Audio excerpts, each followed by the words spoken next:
And right now, officials in Schenectady County are pushing back against reports of asylum seekers being relocated to federal properties. You were told a list of 11 sites has been sent to New York City Mayor Eric Adams as possible places to house asylum seekers, with the capital region on that list. CBS 6's Tom Eschen is live right now in Glenville. That could be the location of one of those proposed sites. Right, Tom? That's right, Greg. I'm here at the Schenectady County Airport, the site of the Air National Guard base that houses the 109th Airlift Group. And unlike some of the private hotels we've seen or the state-owned properties that have proposed to house asylum seekers, this is federal land just here over my shoulder that's been proposed, as you mentioned, almost a dozen of them, of these properties to house asylum seekers, potentially in the future. That's been told to us here over the course of the day. And this all comes on the heels of that meeting between Biden administration officials and Governor Hochul on Wednesday evening. More on that meeting to come later on here in the program tonight. In the meantime, this location in Glenville, very different in nature, as I was mentioning. If you've been on a base, you know there's a process of getting in and getting out. Now, reach out to federal officials to learn more on the nature of the living conditions for asylum seekers who would possibly live here. But it's something Glenville Town Supervisor Chris Ketzley knows nothing about, he said, until last night, getting some text messages about it. We're trying to help them get established, get a job, go to school, get their groceries, whatever it is. Being behind a secure fence is probably not the easiest way to do that. Logistically, we don't know how that's going to work. We just don't. Well, I mean, we've learned from Rotterdam, right? The county told everybody that they're not coming here, and then all of a sudden they're here.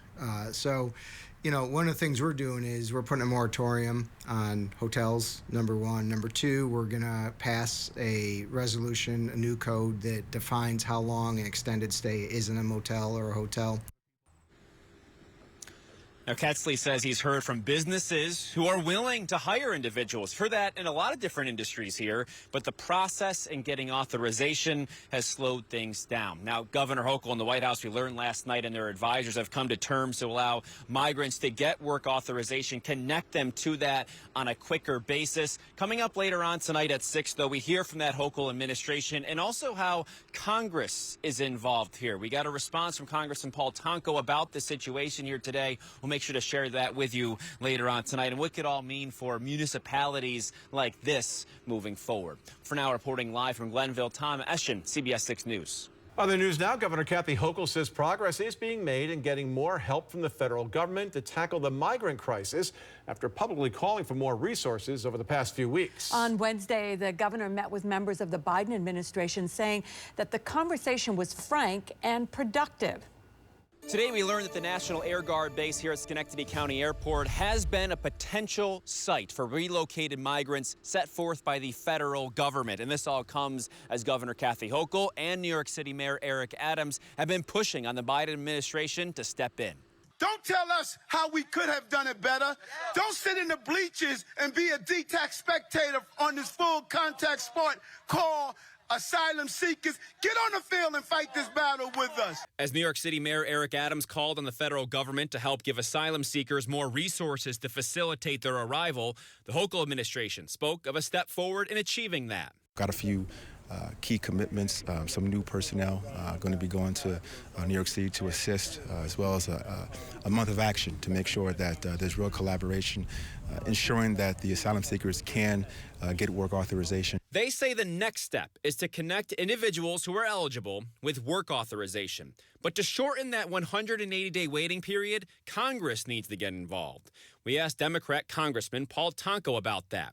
He says legislation is key in providing pathways to citizenship, labor, and resources at the border, but also adds, quote, while this comprehensive overhaul is ultimately essential, this administration does have tools at their disposal to meet the acute challenges New York is facing, and I encourage them to do so.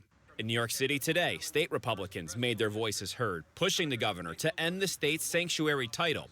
Here's Upstate Republican State Senator Jake Ashby. Whether it's sanctuary cities or asylum seekers that have increased in numbers over the years to the point where they're overwhelming the system, we need to look to reform the system within.